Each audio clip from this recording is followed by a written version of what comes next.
नमस्कार साथियों, आप सबका पुनः स्वागत है श्रद्धा अष्टो ज्योतिष में।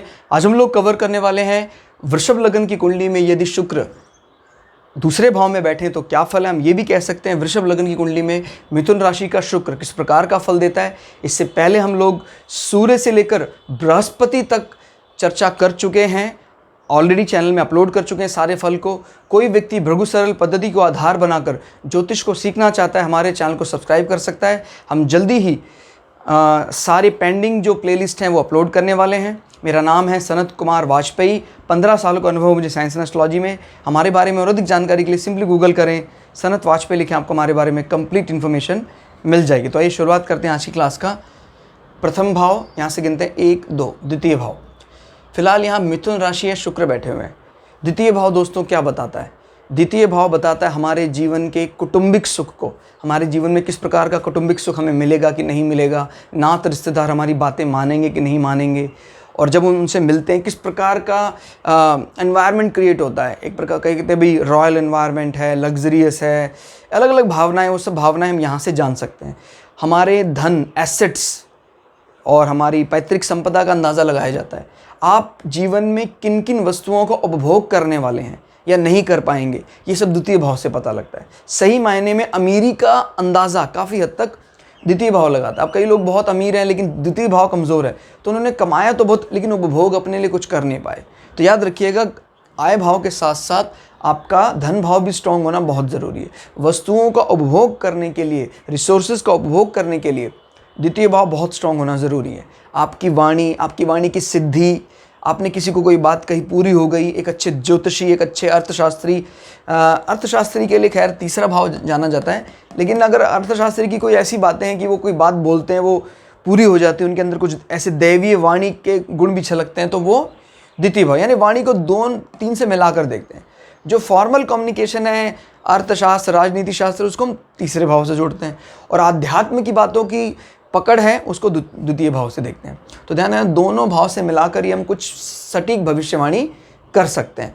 अब यहाँ पर मिथुन राशि है जो बुध की रोमांटिक फेज मानी जाती है। इसमें एक राशि का सिंबल है, एक महिला और पुरुष का जोड़ा। महिला के हाथ में वीणा है और पुरुष के हाथ में गदा है। अगर बुध की स्थिति भी अच्छी होती है तो ये बात तय होगी कि भाई इन लोगों को बोलने में महारत हासिल है। बुध तो आपको पता है बहुत अच्छे बोलने में प्रवीण है। शुक्र यहाँ पर क्योंकि मित्र ही हैं बुध के, हालांकि कई बार आपको ये भी पता होगा कि कई बार हम मित्र से अलग प्रकार का बर्ताव देखते हैं। जैसे शुक्र मित्र तो बुध के यहाँ भी है कन्या राशि में, लेकिन कन्या राशि का जो नेचर है वो उनको पसंद नहीं है, इसीलिए कन्या राशि में शुक्र क्या हो जाते हैं, नीच के हो जाते हैं। इसलिए हमें पहले ये देखना है कि राशि का स्वभाव पसंद है कि नहीं पसंद है। तो मिथुन मैंने बोला ना रोमांटिक फेज है, तो शुक्र को वो चीज़ें पसंद है, और वो वैसे भी कुटुंब भाव में आके बैठे हैं। काल पुरुष की कुंडली में ये इनके सेकेंडरी कारकत्व में माने जाते हैं।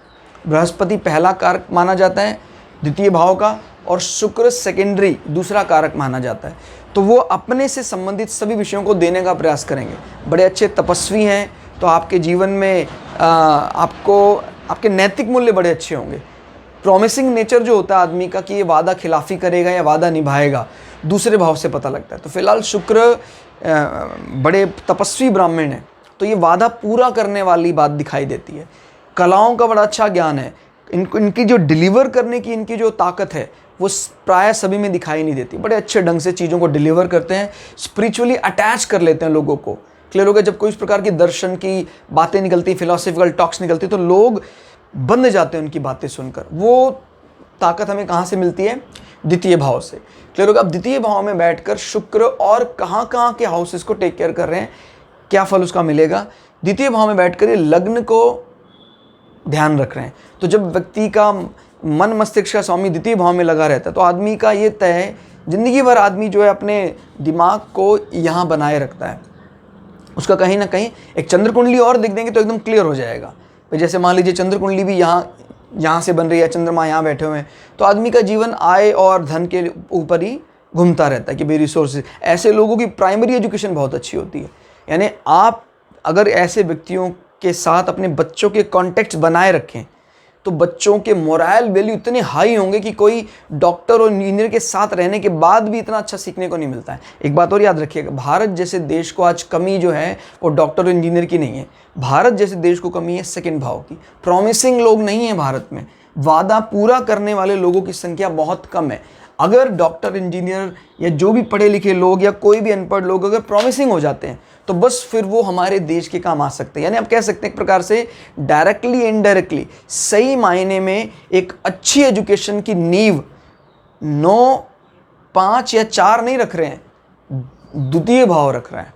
क्लियर हो गया? तो द्वितीय भाव को मजबूत होना बहुत ज़रूरी है। और आप लोग भी जिस प्रकार का जीवन जिएंगे, मेरी बात को समझिएगा ज़रा, कुंडली बस ऐसे ही बन जाती है, आपके संतान की उत्पत्ति हो गई, बस ऐसा नहीं होता। याद रखिएगा, आपके जीवन में जो अच्छाइयाँ हैं वो कुंडली के रूप में आपके संतानों तक ट्रांसफ़र होंगी। तो बात को समझिएगा, आपको जीवन में ऐसी अच्छाई लानी है ताकि ये आने वाली पीढ़ियों तक को ट्रांसफ़र हो। तो याद रखिएगा, कुंडली में भी ऐसे कई दोष दिखाई देते हैं या ऐसे कई एडवांटेज दिखाई देते हैं। जैसे मान लीजिए कहीं पितृदोष है तो पता लगा उनकी संतानों को देखा, वहाँ भी पितृदोष नज़र आ रहा है, क्योंकि माता पिता ने कभी उसको रिकवर करने की कोशिश ही नहीं करी। इसी प्रकार से कोई द्वितीय और तृतीय भाव मजबूत नज़र आ रहा है तो उनकी संतान को देखा, उनमें भी तृतीय भाव बहुत एक्सेलेंट दिखाई दिया। तो याद रखिए, ये सब चीज़ें कहीं ना कहीं इसका जेनेटिक कोड्स में भी असर पड़ता है। भाई वो जब संतान पैदा हुई, वो प्लैनेटरी मोशन, वो सब आपके प्रारब्ध के अनुसार तय हुआ। क्लियर हो गया? तो इसको आप बिना ईश्वरीय साधना के, किसी भी ज्योतिष के निचोड़ या गिस्ट को समझ पाना संभव नहीं होता है। नहीं तो आदमी अपनी बुद्धि लगाता रहता है, कहता है ऐसा थोड़ी होता है, इतने लाख लोगों का जन्म हुआ, ये सब। देखो, मैंने अपने जीवन में, मैं दूसरों की बात कहता नहीं, मैंने अपने जीवन में करीब 10 से 12 हज़ार कुंडलियाँ देखी। मुश्किल से 1 या 2 कुंडलियाँ रिपीट हुई, अदरवाइज किसी की भी कुंडली रिपीट नहीं हुई। जो लोग कहते हैं ना भाई एक साथ इतने बच्चे पैदा होंगे तो सबके भाग्य एक जैसे होंगे, क्या वो 2 बच्चे भी एक साथ पैदा नहीं हुए? मतलब जुड़वा जो बच्चे हैं उनमें भी 5-5, 7-7 मिनट का फ़र्क है, तो जो उनके डिविजनल चार्ट्स हैं वो एकदम अलग हो जाएंगे। तो इसलिए ये कह देना, और कहने वालों की क्या कहें, वो तो कुछ भी कह सकते हैं। इसलिए आपको इसको एक शास्त्र समझकर बड़ी इज्जत के साथ इसको सीखने का प्रयास करना चाहिए। और अगर कोई चीज़ समझ में नहीं आती, इसका ये अर्थ नहीं है कि भाई अंगूर खट्टे हैं। क्लियर हो गया? समझने का प्रयास बार बार करें, करते रहेंगे तो अंत तक वहाँ पहुँच जाएंगे। क्योंकि अगर हम इसको डिनाई करते हैं तो हम गीता को भी डिनाई करेंगे, और अगर हम भगवत गीता को डिनाई करते हैं तो हम भारत के संविधान में जो हम जब कोर्ट में कसम खाते हैं, सुप्रीम कोर्ट के जजेस या हाई कोर्ट के जजेस के सामने, हम उस भगवत गीता को भी डिनाई कर रहे हैं। तो मतलब हम भारत के संविधान को भी डिनाई कर रहे हैं। हमारे संविधान के प्रथम पृष्ठ पर भगवान राम के चित्र लगे, यानी वो सभी लोग क्यों मानते हैं इतने बड़े बड़े संविधान के रचयिता? क्योंकि उनको लगा सच में ये चीज़ मानने लायक है। तो एथिक्स, मोरल, ये सब वैल्यू और कहीं से नहीं निकलती हैं, सेकंड भाव से निकलती है। याद रखिएगा, यही करता है सृजन सारे हमारे नैतिक मूल्यों का। और शुक्र, मैंने बताया, आदमी का जीवन, सोच उसी पर निर्भर करेगी। जब शुक्र कहीं बैठता है तो उसके गुण खुद भी ले लेता है और अपने गुण उसको दे देता है। यानी मिथुन राशि की तरह, हालांकि शुक्र खुद भी काफ़ी ज़्यादा हास्य विनोद पसंद है, मिथुन की ये राशि भी काफ़ी खुश मिजाज है। तो आपका कुटुंबियों का जो जमावड़ा होता है तो बड़ा हंसमुख माहौल होता है। और क्योंकि शुक्र आपके शरीर के कारक हैं तो शरीर को सुख देने वाले होते हैं। जब ये लोग इकट्ठे होते हैं तो आपको बड़ा ज़्यादा सुख मिलता है, आपके लोग आओ भगत करते हैं, ये बहुत अच्छी बात है। आपको सभी प्रकार के सुख कुटुंब में दिखाई देते हैं। क्लियर हो गया? और यहाँ बैठकर ये इसको भी टैकल कर रहे हैं अपने से 7, 8, 9। जब कभी भी आप रिपु भाव से संबंधित कोई विषय देखना चाहेंगे तो आपको यहाँ शुक्र को देखना है कि इसका स्वामी है। तो शुक्र बैठा है द्वितीय भाव में, मतलब आप अपने ऋण के जरिए अपने एसेट्स को बढ़ाएंगे। क्लियर हो गया? अब क्योंकि ये रोग और औषधियों को बताता है तो ये बात भी तय है, कहीं ना कहीं आपका जो रोग व्याधि है, जब इसकी शुक्र की दशा चलेगी थोड़ा बहुत आपको परेशानी दे सकती है गले वाले हिस्से में। जैसे मैंने बोला, बोलने में तो बहुत प्रवीण होंगे, लेकिन इसी बोलने के कारण कभी कभी आपका गला बंदा हो गया, दिक्कत आ गई, क्योंकि शुक्र की महादशा में आपको ज़्यादा बोलने का अवसर मिलेगा। साथ साथ क्योंकि रिपु भाव है तो आपको कई इस प्रकार के कष्ट हो सकते हैं। क्लियर हो गया? और इसका संबंध हम अपने पेट के निचले हिस्से से भी देखते हैं। तो अगर शुक्र पीड़ित हो जाएं, भाई जैसे शुक्र पर राहु केतु जैसे मैलेफिक प्लैनेट की नज़र पड़ जाए, उनके साथ बैठ जाए, तो दूषित हो जाते हैं, क्योंकि बड़े शुभ ग्रह हैं। वो ठीक है, उनके साथ भी इनकी मित्रता है, लेकिन वो मित्रता अलग टाइप की। देखिए, ये हमारे जीवन में हमारे रति सुख की बात करते हैं, प्रेम संबंधों की बात करते हैं, लेकिन अगर ये अकेले रहेंगे तो बड़े शुभ संबंध बनाते हैं। लेकिन अगर राहु केतु से इंस्पायर रहेंगे तो उन संबंधों में एक प्रकार का क्या कह सकते हैं आप, अपवित्रता आ जाती है, व्याभिचार आ जाता है। क्लियर होगा? अपने संबंधों में एक से ज़्यादा यानी पत्नी व्रत धर्म का पालन निभा पाना तब बड़ा कठिन हो जाता है। क्लियर हो गया? तो ये ध्यान रखना है कि ये राहु केतु के प्रभाव से अछूते हों तो ज़्यादा शुभ माने जाएंगे। क्लियर हो गया? और अगर राहु केतु उनको परेशान करेंगे तो इस एरिया में आपको कहीं एनालिसिस, किडनी एनालिसिस करने में कुछ, या डायलिसिस जो होता है, इस प्रकार की दिक्कतें आ सकती हैं, क्योंकि ये हमारी मूत्र नलिका को भी बताते हैं शुक्र, तो वहाँ भी दिक्कतें आ सकती हैं शुक्र के पीड़ित होने पर। क्लियर? और शुक्र यहाँ से 7वीं नज़र बनाए हुए आपके कुटुंब माने आपके ससुराल पक्ष में, तो यहाँ से जब ये देखते हैं तो ये कहीं ना कहीं ससुराल पक्ष के फेवर में रहते हैं, उनकी मदद करते हैं। धनु राशि है, आपका ससुराल जो है बृहस्पति की तरह बड़ा अनुशासित और कड़वी चीज़ों को भी, नियमों को बड़े अच्छे ढंग से डिलीवर करने वाला। माने ये बात सही है तो सही है, ये बात गलत है तो गलत है।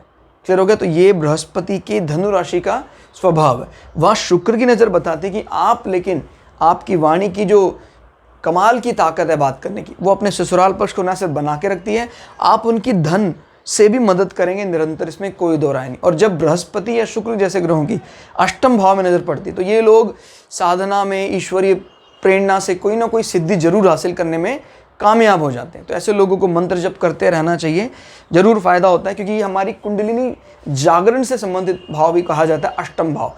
इससे हम सडन गेन भी लेते हैं, अचानक मिलने वाले कोई फ़ायदे। तो जब ये शुक्र देख रहे हैं तो इनको अचानक कहीं ना कहीं शुक्र का संबंध हमारे पार्टनर से भी होता है, तो कहीं ना कहीं शुक्र की दशा में आपको पार्टनर के ज़रिए कोई इस प्रकार की पॉलिसी से अचानक फ़ायदा होगा। तो इस प्रकार के फ़ायदे यहाँ दिखाई देते हैं।